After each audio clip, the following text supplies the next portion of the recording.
Hi everyone. सो आज के इस ट्यूटोरियल में हम क्या सीखने वाले हैं। आज हम एक पैटर्न प्रिंट करना सीखेंगे। पैटर्न हमारा ये है स्टार पैटर्न, और इस पैटर्न को प्रिंट करने के लिए हम एक प्रोग्राम लिखेंगे। सो इस पैटर्न को प्रिंट करना हमें सबसे पहले सीखना पड़ेगा, इसका लॉजिक सीखना पड़ेगा। तो देखिए इसका लॉजिक क्या है। आप अगर देखेंगे तो ये पैटर्न जो हमारा है, मैं इसको दोबारा यहाँ बनाती हूँ। फर्स्ट लाइन में हमारे पास एक स्टार है, सेकेंड लाइन में हमारे पास 2 स्टार्स हैं, थर्ड लाइन में हमारे पास 3 स्टार्स हैं, फोर्थ लाइन में हमारे पास 4 स्टार्स हैं, एंड फिफ्थ लाइन में हमारे पास 5 स्टार्स हैं। सो यही हमारा पैटर्न। और इस पैटर्न को प्रिंट करने के लिए हमें क्या देखना पड़ेगा। सबसे पहले हम ये नोटिस करेंगे कि इस पैटर्न में टोटल रोज कितनी है। ठीक है, हम इसमें ये देखेंगे कि टोटल हमारे पास इस पैटर्न में कितनी रोज हैं। तो इसके अंदर हमारे पास रो है, ये है हमारी रोज को मैं नंबर लिख देती हूँ। ये रो नंबर 1 है, ये 2, 3, 4, 5।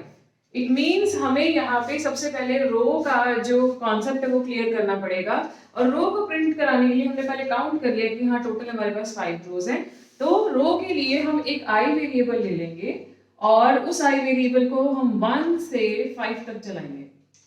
ठीक है, उसके बाद हम जब एक रो को देखेंगे, जब हम फर्स्ट रो को देखेंगे तो उस फर्स्ट रो में हम ये नोटिस करेंगे कि पहली रो में कितने स्टार्स हैं। इसका मतलब ये जो बाहर वाला आई होगा ये हम किसे हैंड ओवर करेंगे, हम आउटर लूप को हैंड ओवर करेंगे। आउटर लूप को हम आई वेरिएबल हैंड ओवर करेंगे और उसको वैल्यूज बताएंगे कि 1 से लेके 5 तक चलना है, क्योंकि हमें 5 रोज प्रिंट करानी है, इसीलिए हम 1 से लेके 5 तक चलाएंगे। अब जब पहली रो वर्क करेगी तो उसके अंदर 1 स्टार प्रिंट होगा, जब दूसरी रो वर्क करेगी तो उसमें 2 स्टार्स प्रिंट होंगे। इसका मतलब हम आउटर लूप के अंदर एक इनर लूप को चलाएंगे और उस इनर लूप के अंदर हम एक वेरिएबल ले लेंगे जे, और उस जे को हम हमेशा 1 से स्टार्ट करेंगे। एवरी टाइम हम उसको 1 से ही स्टार्ट करेंगे और उसको हम आई तक लेके जाएंगे।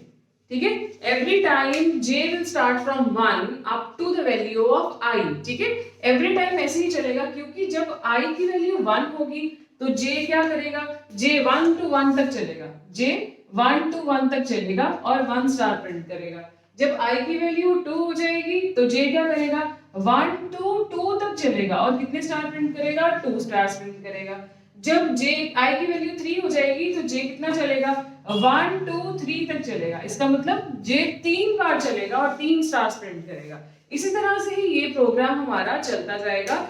इनर लूप कब तक काम करेगी, जब तक हमारी आउटर लूप वर्क करेगी। आउटर लूप को हमने वैल्यू दे रखी है 1 to 5, तो इसका मतलब आउटर लूप जो है वो 5 बार चलेगी, तो इनर लूप भी 5 बार ही चलेगी। ठीक है, तो ये है इसका लॉजिक। अब इसका प्रोग्राम देखते हैं कि प्रोग्राम किस तरह से लिखना है। सो प्रोग्राम देखते हैं। तो सबसे पहले हम क्या लिखेंगे, हम जैसे लिखते हैं एवरी टाइम इंट मेन, तो हम इंट मेन लिख लेंगे सबसे पहले। उसके बाद हमें 2 वेरिएबल की रिक्वायरमेंट है, तो हम यहाँ पे 2 वेरिएबल ले लेंगे, एक i और एक j। इसके बाद हमें यूजर से तो कुछ भी नहीं लेना है, हम यूजर से कुछ नहीं लेंगे, हमें पैटर्न दिख ही रहा है, पैटर्न के अकॉर्डिंगली हम वर्क कराएंगे। सो हम यहाँ पे क्या करेंगे, आउटर लूप को स्टार्ट कर देते हैं। आउटर लूप के लिए मैंने लूप यूज किया फॉर, और मैंने यहाँ पे i की वैल्यू को 1 से स्टार्ट कर दिया है, और ये कब तक चलेगा, 5 तक चलेगा। क्यों चलेगा 5 तक, क्योंकि ये आउटर लूप जो है ये किसको हैंडल कर रही है, ये रोज को हैंडल कर रही है।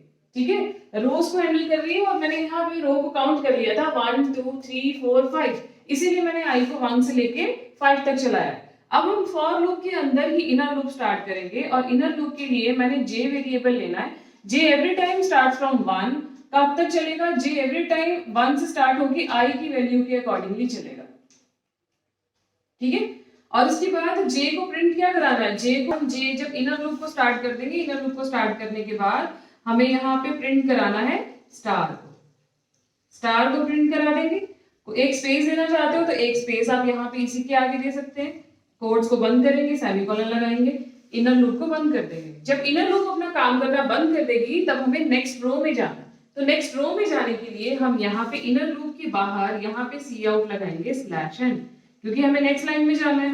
और उसके बाद हम आउटर लूप को भी इसके बाद बंद कर देंगे, रिटर्न 0, एंड देन हमारा प्रोग्राम फिनिश हो गया।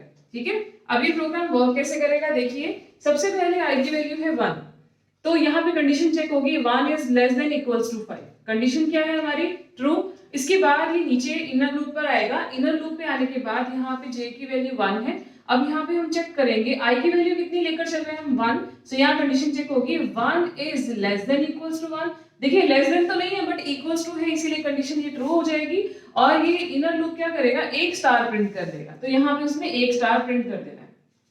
उसके बाद j की वैल्यू इंक्रीमेंट होगी और j की वैल्यू क्या हो जाएगी 2, 2 is less than equals to 1, condition becomes false. जब कंडीशन फॉल्स हो जाएगी तो इनर लूप से ये बाहर आएगा। जैसे ही इनर लूप अपना काम करना बंद करेगी, इसके बाद स्लैश एन रिसीव्ड है, स्लैश एन की वजह से ये नेक्स्ट लाइन में आके खड़ा हो जाएगा, ठीक है। इसके बाद फिर से आउटर लूप पे जाएंगे, अब यहाँ पे i की वैल्यू इंक्रीमेंट होके 2 हो जाएगी, 2 is less than equals to 5, condition क्या है ट्रू। ट्रू होने के बाद अब देखिए अब इनर लूप फिर से स्टार्ट होगी, इनर लूप में j स्टार्ट्स फ्रॉम 1, अगेन 1 से स्टार्ट होगा और यहाँ पे चेक होगा 1 is less than equals to 2, क्योंकि i की वैल्यू इंक्रीमेंट हो गई ना, इसलिए ये 2 हो जाएगा। 1 is less than equals to 2, yes 1 की वैल्यू जो है वो 2 से लेस देन है, इसीलिए स्टार जाके नेक्स्ट लाइन में प्रिंट हो जाएगा। उसके बाद j की वैल्यू इंक्रीमेंट होगी, 2 is less than equals to 2, condition अभी भी ट्रू है, ये नेक्स्ट लाइन में जाए, नेक्स्ट लाइन में नहीं जाएगा, सेम लाइन में स्टार प्रिंट कर देगा।